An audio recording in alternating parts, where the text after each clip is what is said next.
নমস্কার, সবাই কেমন আছো? আশা করছি সবাই অনেক অনেক ভালো আছো। আমিও অনেক ভালো আছি। আমার আরেকটা ভিডিওতে তোমাদের সবাইকে জানাই ওয়েলকাম। বিয়ের ভিডিও আগেই দেখেছো, গায়ে হলুদের ভিডিও দেওয়া আছে, যদি না কেউ দেখে থাকো গিয়ে দেখে নাও। আমার চ্যানেলে ফুল ভিডিও আপলোড করা আছে। তো আজকে বিয়ের তো দেখালাম, এবার দেখাবো বিদায়। আমাদের সকালবেলায় বিদায় হয়ে যায় মেয়েদের একটা লগ্ন দেখে, তারপরে ধরো ওই 10টার দিকে দিদির বিদায় হয়ে গেছিলো।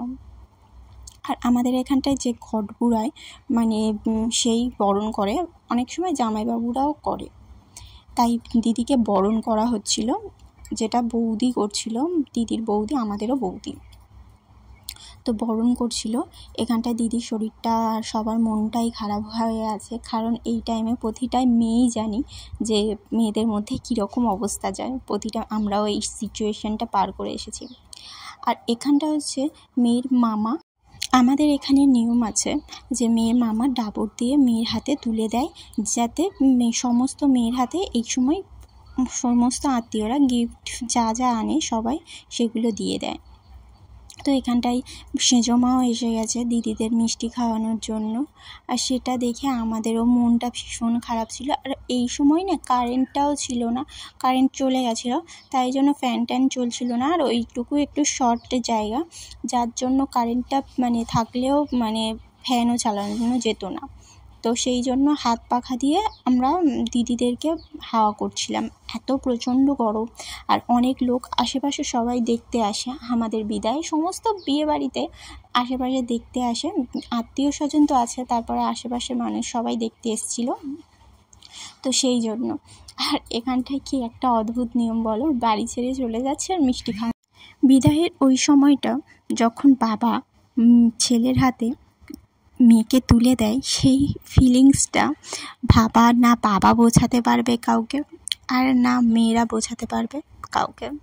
তো যারা মেয়ে আর বিয়ে হয়ে গেছে তারা সবাই এই ফিলিংসটা বোঝে। হ্যাঁ জানি সবাই আসবে যাবে, তবুও ওই দিনটার মধ্যে একটা আলাদা ফিলিংস কাজ করে সমস্ত মেয়েদের। এখানটায় সেজমাকে জড়িয়ে অপর্ণাদি খুব কান্না করছিল, তারপরে শরীরটা খুব খারাপ হয়ে যায়, মাথা ঘুরছিল। অ্যাকচুয়ালি ওই সময় প্যানিক অ্যাটাক হয়েছিল, যার জন্য শরীরটা খারাপ লাগছিল। এখানটা আমাদের নিয়ম যে চাল দিয়ে মায়ের আঁচলে দিতে হয়, ওই যেটা বলে ঋণ শোধ। তো আমাদের নিয়ম নেই ওটা বলা, শুধু জাস্ট চালটা ফেলে দেয়। আমাদের কোনোভাবেই বলি না যে ঋণ শোধ আমার বিয়েতে কেন, দিদির বিয়েতে কেন, সবার বিয়েতে আমরা কেউ বলি না যে তোমার আজ থেকে সমস্ত ঋণ শোধ করলাম, এটা কেউ বলে না, জাস্ট চালটা ফেলে দেয়। তো এখানটায় সেজো বাবাকে খুঁজছিল সবাই, যাতে মেয়ের হাতে ছেলের হাতে মেয়েকে তুলে দেবে। বিয়ের সময় তো দেয়, এখানটায় সেজো বাবা আসেনি। সেজো বাবার মনটা খুব খারাপ ছিল, ওই জন্য আমার বড় বাবা এসেছিল। আর উপস্থিত সমস্ত মানুষের চোখে জল চলে আসে এই টাইমটাতে।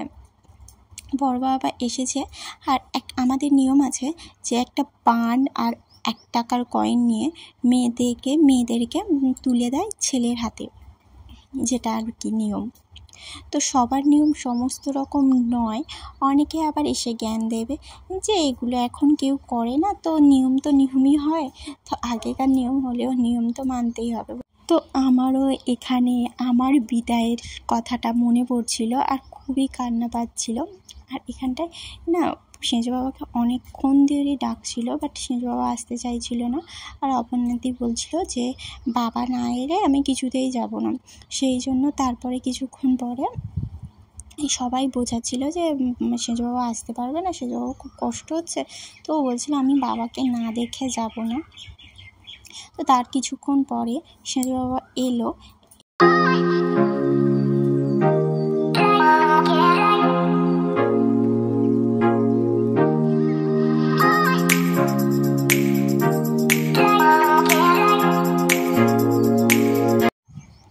আর এই মুহূর্তটা প্রতিটা মেয়ের কাছে কোনো ভাষা হবে না, এরকম একটা। তো এখানটায় অপর্ণাদি, এটাই হচ্ছে আমার সেজো বাবা, অপর্ণাদির বাবা। তারপর মন্দির থেকে ওখান থেকে বেরিয়ে অপর্ণাদিকে বের করে মন্দিরে আমাদের আশেপাশে যত মন্দির আছে সব মন্দিরে প্রণাম করানো হয়, এটাই নিয়ম। তো এখানটায় সকালবেলা যেহেতু প্রচণ্ড রোদ ছিল, তো সবাই ওই রোদের মধ্যে দাঁড়িয়েছিল। আর আমাদের গ্রামে যেহেতু আগেও একটা বিয়ে বাড়ি ছিল, ওই দিনে 2টো বিয়ে ছিল, তো এখানটায় 2টো বরের গাড়ি দাঁড়িয়ে আছে। আর দাদার বন্ধুরা সবাই গিটার নিয়ে এসেছিল, তো ওরা তারপরে গিটার, এত রাতে বিয়ে হয়েছিল যে গিটার বাজানোর সময় পায়নি কেউ। আর এখানটায় দিদিরা গাড়ি উঠে যাচ্ছে, আর বৌদি এখানটায় হলুদ জল নিয়ে গাড়িতে দিচ্ছে। আর এটা আমাদের নিয়ম, হলুদ জল প্রতিটা চাকায় দিতে হয়। ভিডিওটা এখানেই শেষ করছি। ভিডিওটা কেমন লাগলো কমেন্টে জানিও, আর ভালো লাগলে একটা শেয়ার করে দিও। টাটা, দেখা হচ্ছে নেক্সট